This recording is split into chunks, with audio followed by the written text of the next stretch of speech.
All right, let's look at how to draw trend lines and how to identify diagonal levels of support and resistance. But first of all, I would want to um, first of all illustrate what a support or resistance level should be.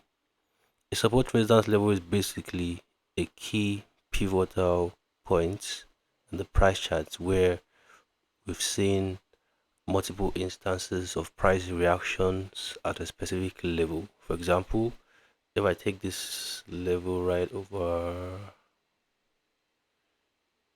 here as a support line, the reason why I picked that level is because we got multiple bounces off of that level. We had this first bounce, we had the second bounce, we got push into air and the bounce, we got a bounce here as well, we got another one as well. So that's like five reactions in total upon a test of that level.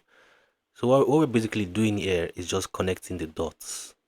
Yeah, we're connecting the dots of the past price action. This is the first time where we saw a bounce at that level. This is another. This is another. This is another. So it's just a bunch of dots that we're connecting. So keep that in mind. So when you start approaching support and resistance level, they're also the same thing. They're basically the same thing. So what you're trying to do is that you're trying to connect as much dots as possible. And there is no specific rule for how you should connect your dots or how your line should be.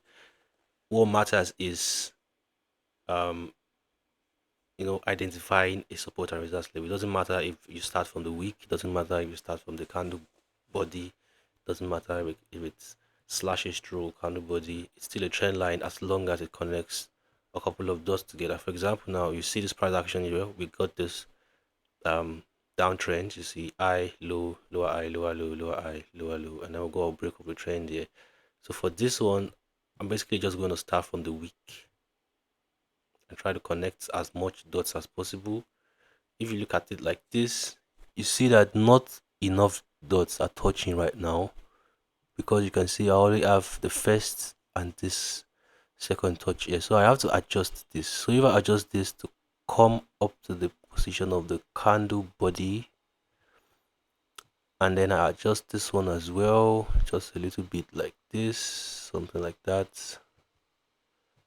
I put this one here from the start of the candle body and something like that right there. That is also going to be a trend line. Fine, you see, we got it cuts through these two candle bodies. But if you take a look at it like this had not happened yet, if let's say a price action was right about here, you can see that I still have a defined area of support and resistance where I have this origin, then I got this second test of the line, I got a third test of the line. As long as I have about three touches of my support line, I think it's it's justifiable to call it a good trend line. So this is a resistance trend line. You see that the major goal is just to connect as much dots as possible. So even here, even though it cuts through a little bit of this candle body, it doesn't matter. My major aim is to connect the origin to this swing eye, and I was able to connect this third eye as well. So this is a trend line. Let me move to look for another one. So let's do a support trend line for this one. If I'm trying to do support trend line here and I start from, I want to connect this trend. You see this high, low, high low, high low, high. So I want to connect this to find the support level where I could look for bounces. So if I start from, let me start from the week. If I start from this candle week, from the origin of the price movement, if I start from the candle week and I try to draw this up, mm, yes, you can see that this could be, this could definitely be a support trend line because I have as much much dots as possible. So it just depends on what you're looking for. So I have the the, the origin of the line. I have a second touch here. I have another touch here. I have another one here. I have it act as resistance here, support here as well again. Then it broke down below it, and then it was resistance again, and the price came down. So it just depends on what you're looking at. It depends on what you're seeing.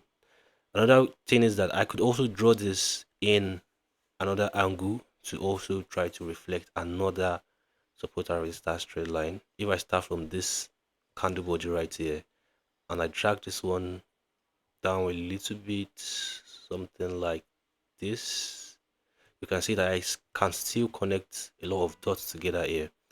I have this origin, I have bounce here, support, a bounce here, support, bounce here, this spike. We got a bounce here, we got a bit of a deviation here, came back again, got a bounce here, and then eventually broke down. So support and resistance trend line, it doesn't really have any specific general rule or general structure to follow. It's a kind of like a personal something. It depends on what you're looking at in the market, and it depends on how you're looking at it. So let me go on to the daily time frame for this one, and let me take the previous levels on Bitcoin to draw a resistance trend line. So for this one, I definitely only have two pivots. I only have two pivots here. I have this and I have this. So as long as you have more than one pivot point, you're able to draw a support and resistance trend line or descending channel or an ascending channel. Before descending and ascending channel, you actually need about three different pivots. But for the trend line, you need the minimum of two. So if I connect this eye, I'm using the wick for this one to this one. That's my resistance trend line, and this was the breakout of it. You see this candle tried to break below it but couldn't, came all the way back down and closed back above it. That was a sign of a break from this resistance trend line. So it just really it depends on what you're looking at. It really depends on what you're looking at in the market. Let me look for some few other examples. Let's try to find a trend line from this one. Yeah, this example is going to be a good one because it's going to cut across some candle bodies. So you see, this is kind of like a messed up kind of price action. There's no clear trend. It's just a lot of candles compressed and jagged together. So I still want to find a support and resistance trend line from within this. So I can start from this weak eye, the highest point. I can start from here as my origin and try to draw a line that connects as much dots as possible. This is my first attempt. You see, I only have two dots here.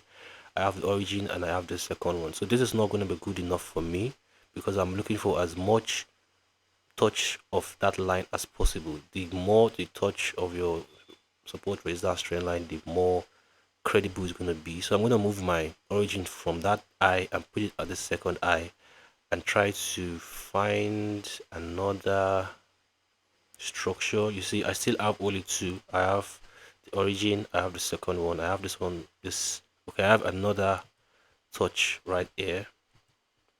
I have another touch right here. I have one here, I have the origin, but I want to make it connect with this one because I want more dots to be connected. So for that, I'm now going to move the um trend line to the start of the body of the candle, and now you can see that it is now connected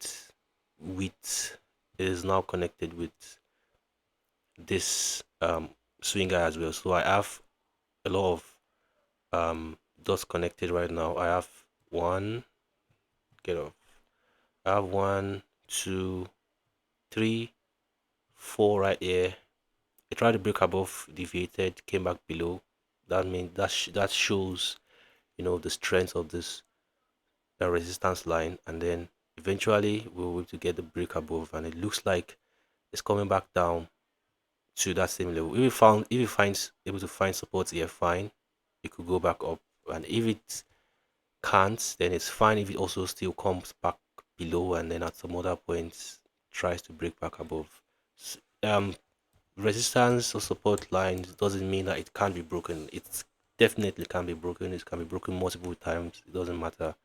For example, as you've seen here, we tried to get a breakout from this place. It failed, and now it looks like we're trying to get another breakout, and it looks like it's also possible this one also fails. So probably at the third attempt, it might be able to break above it, but that's basically just a look on the trend line. So before I end the video, let me find one more example for you where I'm going to be trying to find a support trend line from this entire price movement where you see this. So this is the origin of the price movement. I low, I low, and so on and so forth. So I want to start from my identified origin and try to first of all drag a line and see how many dots it could touch. So you see right here, I'm not getting as much touches as I would want to. So because of that, I'm going to try to adjust the trend line as much as possible to connect as much dots as possible. For this one, now I'll most likely want it to start from right about there, and I'm going to adjust this one like this.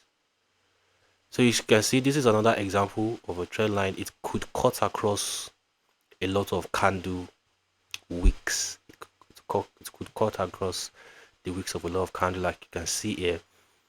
I did not connect the wicks. I did not connect this trend line with the wicks because you see we have a lot of long wicks to the downside. So because of that, I won't be able to get a perfect trend line from this. So because of that, I'm going to be cutting across the wicks, and for this I'm using the candle bodies as the base for my support resistance trend line. If I come onto the line chart, you would see that it's the candle bodies illustrate a perfect example of support there, support there, support there, and then probably is gonna come back for support here, whatever I was to do. So for that, you see that I use the candle bodies for this one. You can clearly see that this is a perfect support level in the market. If I take this one off, you could even use this as a base, as a basis for a trade, where you could say if we get a bounce somehow from here, then it's bullish, or if we get a break below here, then it's bearish. So yeah, that's just kind of the look. Sometimes you just have to go into the line chart to actually see things more clearly. Sometimes you just have to do something like that, where you have to go into the line charts. Even for normal support resistance levels like this one, I can see a very nice resistance level here from the line charts, without all of the wicks and everything. So this is going to be a very nice resistance level, or as an horizontal level. And then when I bring the candles back, you see that it's just very nice. So it just this is the key is just connecting as much dots as possible. You want to get as much touches as possible, 3 4 5 6, as much touches of your line as possible. So you just have to keep adjusting till you get a perfect angle where you've got a lot of tests of that level.